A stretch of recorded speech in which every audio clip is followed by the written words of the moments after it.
We are less than 2 weeks away from the general election, and TDS is hitting a fever pitch right now. We are seeing TDS levels that were once thought to be impossible, and now they are everywhere. And we're going to start out with one person that probably has TDS more than any, and that is Hillary Clinton. Hillary Clinton has made a fool of herself over the last 4 years, and she continues to do so as we speak. And I'll just be honest, it is truly one of the most satisfying things to witness, to watch this horrible human being continue to be miserable because Trump beat her.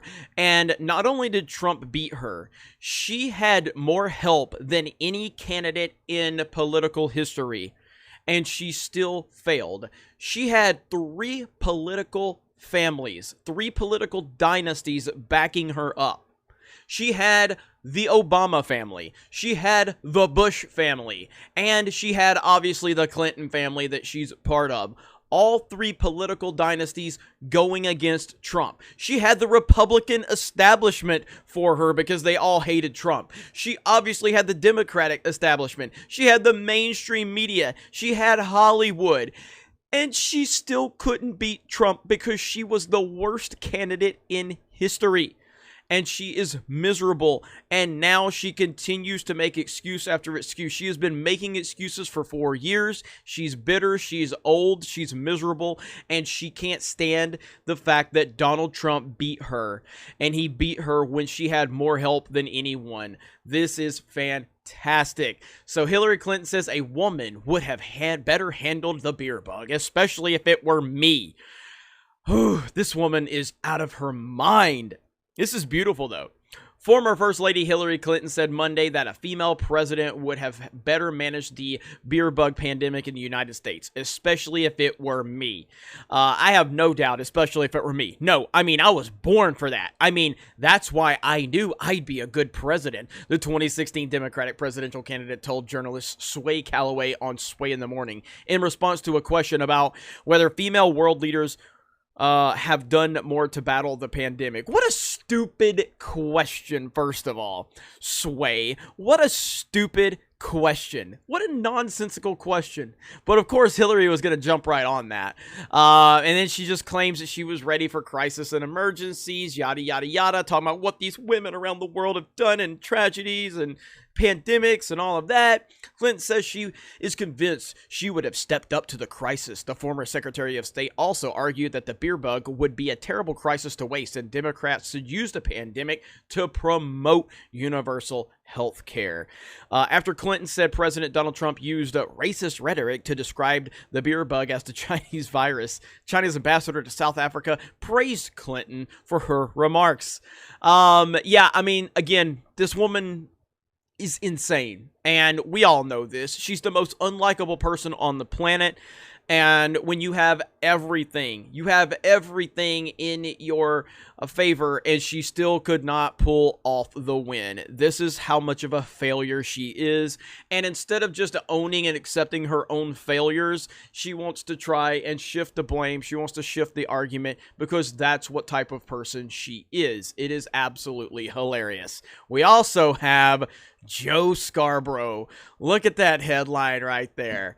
Look at that headline. They literally have a countdown. Like, dude, the Corona Bros, this is like a sporting event for them. The more people die, like, they could just count. It's like they're just so into it. It's so twisted, but this is who they are. Like, they're just so into the death count. Like, I need more deaths. And they're cheering on. The higher the number, the better that their argument is, because they've politicized this entire thing. But like, look at this. Like, Trump sits there and takes the worst questions, the most disrespectful questions of any president in our lifetime. He doesn't kick these people out. He still lets them come in there and run their mouth and say these stupid things. And then Scarborough's going to say something like this.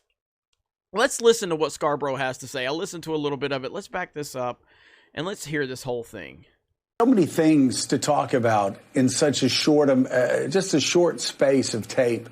And this is really how Donald Trump numbs his audience. This is really how Donald Trump numbs his supporters into believing not the big lie, not the big. This isn't the big lie, as Ann Applebaum wrote. in Twilight of Democracy, it's more of a sort of a middle-sized lie. You just keep lying. Like, for instance, you just bring up this bogus story that the Wall Street Journal refused to run because they couldn't verify it. It was a false story. Ben Smith. You want to talk about not being able to verify stories? The mainstream media has ran with stories like crazy conspiracy theories about Trump that have never been proven and actually been proven to be false. And you want to talk about journalistic integrity? What a joke. What a joke. The New York Times had a great column about that, about the return of the gatekeepers, where actually some of the major news outlets aren't being intimidated into running articles just because right-wing media, not conservative media, but right-wing media frantically suggest that if they don't, they're biased. But Donald Trump just said there that this story about Joe Biden was truth. It's been, quote, proven. No, it was actually disproven the night of the debate. It was disproven when the Wall Street Journal reported, despite the lies told on their editorial page, when the Wall Street Journal reporter said that Biden didn't have anything to do with that deal, which was never consummated. Also, how fascinating he is that Donald Trump says it's, quote, inappropriate for Leslie Stahl to ask tough questions. Inappropriate to say she's going to ask tough questions. He really did. And it's really fascinating at this point to look how much Donald Trump resembles an autocratic leader from Eastern Europe, whether it's Belarus or whether it's Russia.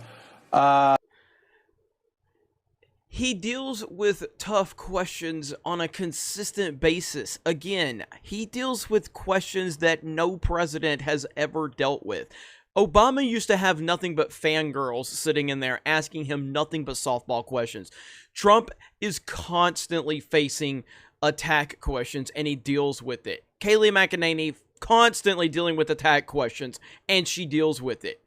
This is nonsense. Actually, though he kills journalists, Vladimir Putin on camera actually seems a little more willing to answer tough questions when they're asked of him. Donald Trump can't even handle that. Of course,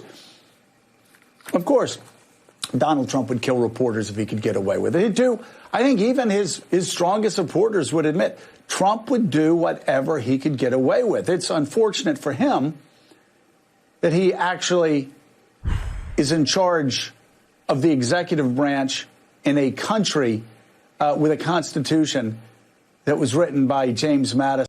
Let me remind everybody here. Let me remind everybody that Donald Trump has not created any wars since he has been the president of the United States. The only president in my lifetime that has never had any new wars. In fact, he has brought home significantly more troops than has been sent out. This is the man that they are telling you would kill journalists if he could. Yet he can start wars because every president in my lifetime has multiple times, multiple wars.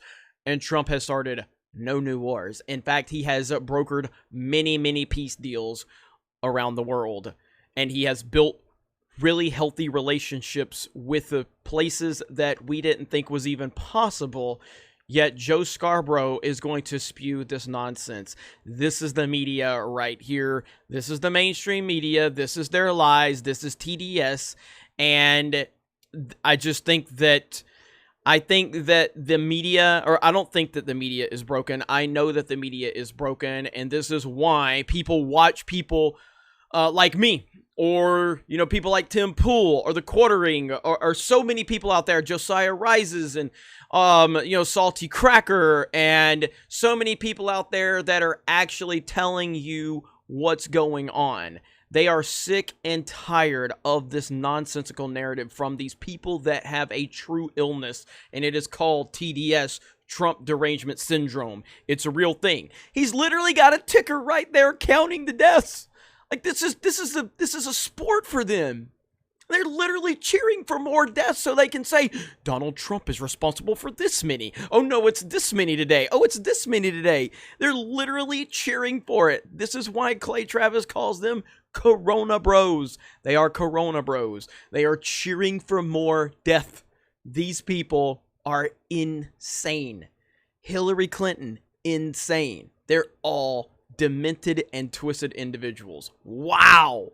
Wow. TDS has taken over. What's going to happen? I feel like Trump's going to win. I feel like Trump's going to win big, but I also do not trust the people that we just covered here, and there's a lot more of them behind the scenes that are going to be pulling some strings. It's going to be crazy. Vote for Trump. Vote in person. Make your voice heard. You guys have a great day. Thank you very much for checking out this video, and we will talk to you later.